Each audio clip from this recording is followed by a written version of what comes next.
আজকে খাল থেকে প্রাপ্ত মাছ দেখতেই পাচ্ছেন।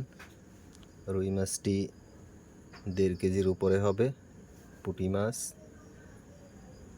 ছোট একটি কাতলা 0.5 কেজির মতো, আর রুইটা প্রায় 700-800 গ্রামের মতো।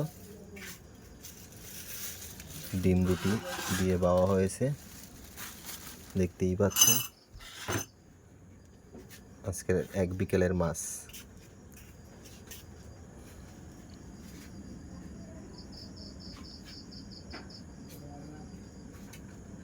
এবার জায়গা